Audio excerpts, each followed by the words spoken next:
Hello বন্ধুরা, welcome back to my channel. দেখো আজকে নিয়ে চলে এসেছি একটা রেসিপি। আজকে নিয়ে এসেছি সর্ষে ভাপা রেসিপি। আর এই সর্ষে ভাপাটা আমি কীভাবে করব সেটাই আজকে তোমাদের সাথে আমি শেয়ার করব। চলো, তার জন্য আমি নিয়েছি কী বলো তো, প্রথমে ইলিশ মাছ। যেহেতু আমি ইলিশ মাছ দিয়ে সর্ষে ভাপাটা করব, মানে ইলিশ মাছের সর্ষে ভাপা, সেই জন্য আমি প্রথমে নিয়েছি ইলিশ মাছ। দেখতেই পাচ্ছ ইলিশ মাছটা আমি কিন্তু নুন হলুদ মাখিয়ে নিয়েছি আগেই। আর ইলিশ মাছের ভাপাটা বানাতে আমার যেগুলো লাগবে সেগুলো হচ্ছে, দেখো এখানে নিয়েছি আমি সর্ষে আর পোস্ত। আর সর্ষেটা আমি আগে থেকে ভিজিয়ে রেখে দিয়েছি জলের মধ্যে, তাই উপরে জলটা আমি ফেলে দিচ্ছি আগে দিয়ে। আর দেখো মিক্সার গ্রাইন্ডারের মধ্যে নিয়ে নিলাম। আর এর মধ্যে আমি দিয়ে দেবো নারকেল, দিয়ে দেবো আর দিয়ে দেবো আমি কাঁচা লঙ্কা দিয়ে আগে এটাকে নুন দিয়ে ভালো করে আমি পেস্ট করে নেব। বাকি এর মধ্যে আরও উপকরণ দেবো, সেগুলো আমি তোমাদের পরপর দেখাবো। দেখো আমি নারকেলগুলো বড় বড় করেই ছাড়িয়ে নিয়েছি। আর এটা আমার কচি নারকেল খেতে খুবই সুন্দর হয়, তোমরা জানো। দেখো দিয়ে নিয়েছি। আর এখন দিয়ে নিচ্ছি যে কাঁচা লঙ্কা কতগুলো দিয়ে নিচ্ছি। আমি কাঁচা লঙ্কা দিয়েই করবো, সেই জন্য আমি কাঁচা লঙ্কা একটু বেশি করেই দিচ্ছি। আর এই কাঁচা লঙ্কাগুলো খুব ঝাল হয় দেখলে। দিয়ে দিলাম নুন। চলো এটাকে আগে ভালো করে পেস্ট করে নিয়ে আসি, তারপরে এর মধ্যে আমি দই আর কী উপকরণ মেশাই সেটা তোমাদের সাথে অবশ্যই শেয়ার করব। দেখো চলে এসেছি পেস্টটা করে নিয়ে, সর্ষে আর নারকেলের পেস্টটা আর কাঁচা লঙ্কা দেখতেই পাচ্ছ পেস্ট করে নিয়েছি। একটু মানে বাকি আছে, সেটা বাকি আছে কেন বলো তো, এই যে দই দেবো ওর মধ্যে। দেখো তাই দইটা দিয়ে দিলাম এখন ওর মধ্যে। আর দিয়ে দেবো আমি এর মধ্যে হলুদ।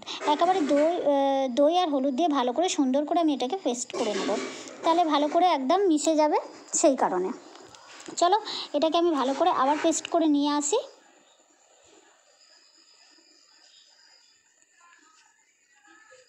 চলো,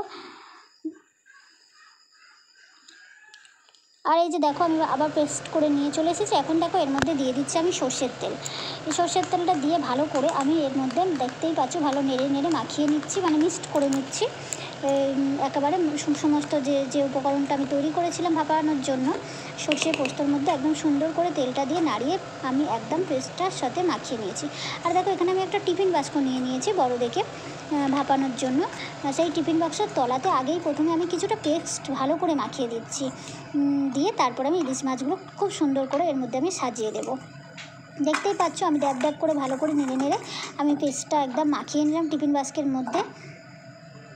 একদম দেখো কত সুন্দর করে নাড়িয়ে মাখিয়ে নিয়েছি, তোমরা দেখতেই নিশ্চয়ই পেয়েছো। এবারে দেখো এর মধ্যে যে ইলিশ মাছগুলো আমি নিয়েছিলাম সেগুলো সুন্দর করে একদম সাজিয়ে দিলাম। দেখো একদম সুন্দর করে আমি সাজিয়ে দিয়েছি। এবারে যেটুকু আছে আর বাকি যে পেস্টটা আমার আছে সেটা দেখো আমি এর ওপরে একদম সুন্দর করে ভালো করে দিয়ে দিচ্ছি। একদম ওপর থেকে সুন্দর করে একদম সব পেস্টটা এর মধ্যে একদম মশলার পেস্টটা দিয়ে দিয়েছি, দেখতেই পাচ্ছ। আর ভালো করে এখন নেড়ে দিচ্ছি। নেড়ে এর মধ্যে আবারও আমি কিছুটা সর্ষের তেল আর কাঁচা লঙ্কা দিয়ে দিচ্ছি। এই যে দেখো দিয়ে দিলাম কাঁচা লঙ্কা দিলে ফ্লেভারটা খুব সুন্দর হবে, তাই দেখো এবার এর মধ্যে আমি সর্ষের তেল দিয়ে দেবো। যে দেখো আমি একদম কাঁচা লঙ্কাটা দিয়ে দিলাম, দিয়ে ভালো করে এর মধ্যে সর্ষের তেলটা একদম দিয়ে দিচ্ছি। দিয়ে এটাকে ভালো করে আমি চাপা দিয়ে এই টিফিন বাস্কটা ভালো করে আমি চাপা দিয়ে ভাপাতে বসিয়ে দেবো। দেখো সুন্দর করে একদম একটু মানে খুব বেশি দিইনি আমি সর্ষের তেলটা, অল্প দিয়েছি, কারণ এর আগে আমি সর্ষের তেল দিয়েছি সেই কারণে। চলো এটাকে আমি ভালো করে এখন ঢাকা দিয়ে আর ভাপাতে বসিয়ে দিচ্ছি। আর এই যে দেখতে পাচ্ছ কড়ার মধ্যে আমি জল দিয়ে দিয়েছিলাম আর একটা প্লেট দিয়েছি, কারণ আমার স্ট্যান্ডটা একটু উঁচু হয়েছে, তাই স্ট্যান্ডটা তুলে নিয়ে আমি একটা ঢাকনা দিয়ে দিয়েছি। আর তার মধ্যে দেখো টিফিন বক্সটা আমি বসিয়ে দিচ্ছি। দিয়ে আমি এটা চাপা দিয়ে আধ ঘন্টার জন্য রেখে দেবো। আধ ঘন্টার মধ্যেই আমার রেডি হয়ে যাবে ইলিশ মাছের ভাপাটা। চলো আধ ঘন্টা আমি এইভাবে চাপা দিয়ে রেখে দিই। আধ ঘন্টার পর এসে তোমাদের দেখাচ্ছি কতটা সুন্দর হয়েছে আমার ইলিশ ভাপাটা। চলো তাহলে আমি আধ ঘন্টা পর আসছি।